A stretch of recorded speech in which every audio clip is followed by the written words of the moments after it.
Some pride in that? I'm really happy with my result, actually. Making it to the final table is a good thing for me. We'll try again next year. Next year, see you then.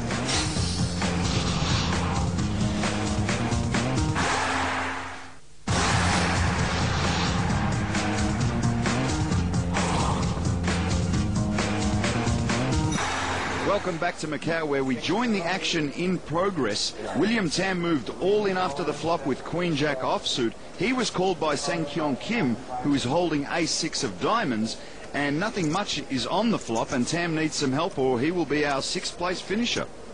And the turn, a 9 of hearts. Well, that means now that a 9 or a 5 on the river would make for a split pot, but Tam really looking for a queen or a jack to win this pot and get back in the tournament. Well, it all rides on one more card or Tam will be going home. An 18% chance to hit. And the river is a 3 of clubs, so Sang Kyung Kim wins the pot with 2 pair, better kicker. And William Tam is eliminated in 6th place, earning himself just over $40,000 US. Sometimes ace high is enough. So Sang Kyung Kim, in his first ever live tournament, knocks out his 3rd player and adds to his chip stack. You know, for a guy that doesn't play much live, he seems very comfortable here. And now we are 1 player closer to crowning a champion at this historic final table. Blinds at 15, 30,000 now. Action on Ivan Tan with pocket 6s. We've seen a lot of small pocket pairs at this final table. And he will raise to 90,000. Pretty standard play with the blinds at 15 and 30,000. Very important to pick up blinds and antes to keep your stack growing slowly but surely. Over to Din Lee with 6-8 of clubs.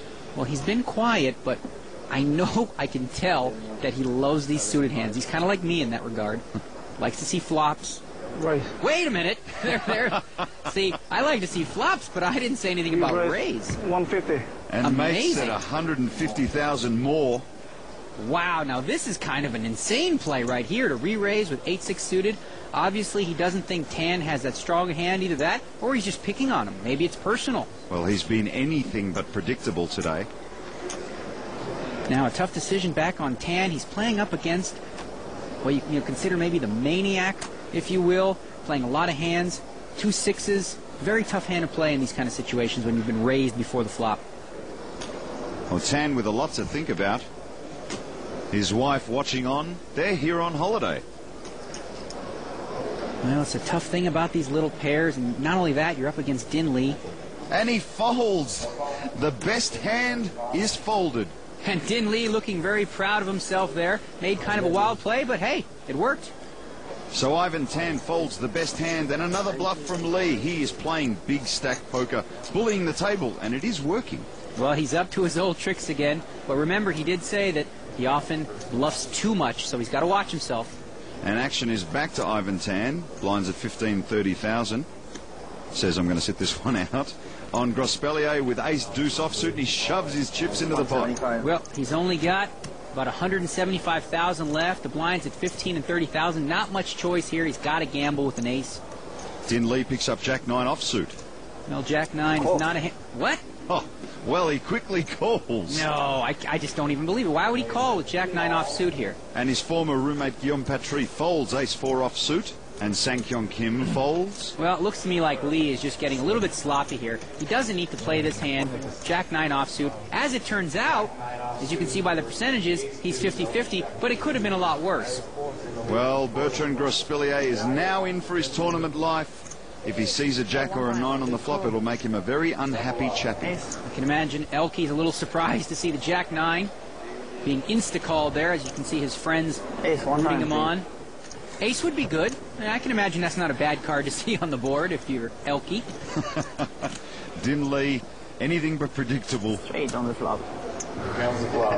Can't imagine why he would decide to make this call with Jack-9, but here you go. Flop, 10-9 deuce. Incredible. Elke flops bottom pair. He's got a pair of deuces, but more importantly, Lee's in the lead with a pair of 9s, 83% chance to win this pot.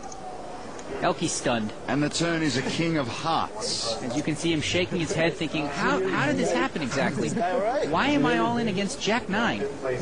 He needs to see an ace or a deuce on the river, otherwise Bertrand Grospellier will be going home. You see Patry looking on, as are his friends. They're stunned as well. How do you stop Din Lee if he's going to call with Jack 9? And the river is an 8 of hearts, so Din Lee wins the pot with a pair of 9s, and Bertrand Grospellier is eliminated in 5th place. Bit of a shocking result there. A lot of people probably expected Elke to get all the way to the end, but he walks away with a decent chunk of money, but still shaking his head going, brr, brr, brr, I can't believe that just happened. Just under $50,000 US, and Din Lee will take the remainder of Elke's chips, and Guillaume Patry will have to fly the StarCraft flag alone. As action continues, we take a look at the chip count.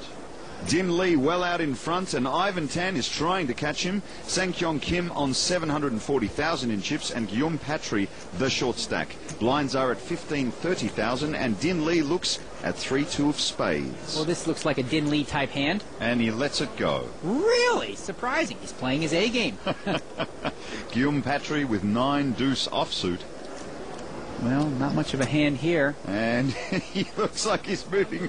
He does indeed moves all of his chips into the pot. Well, first it was 7 deuce offsuit that he knocked Liz out with, and now he's trying the 9 deuce. You see Grospellier and Schreiber watching on. I bet you they don't have him on 9 deuce offsuit. Sang-Kyong Kim has got pocket queens.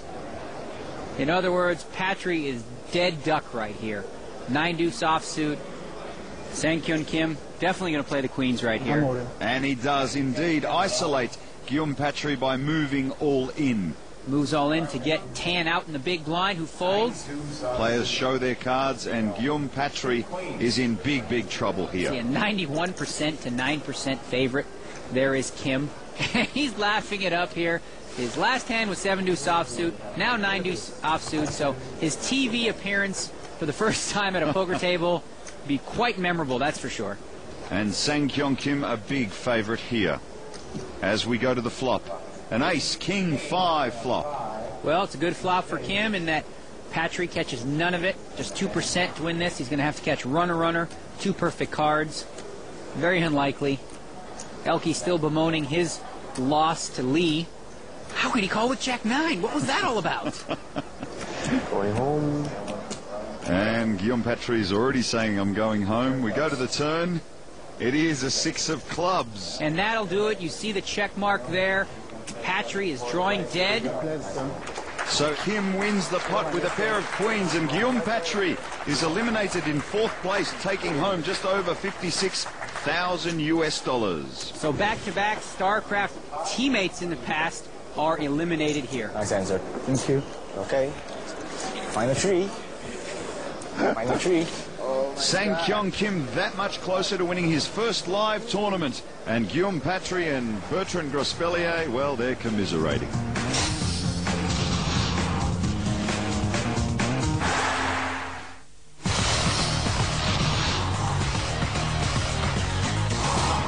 Welcome back to Macau and the PokerStars.net Asia Pacific Poker Tour.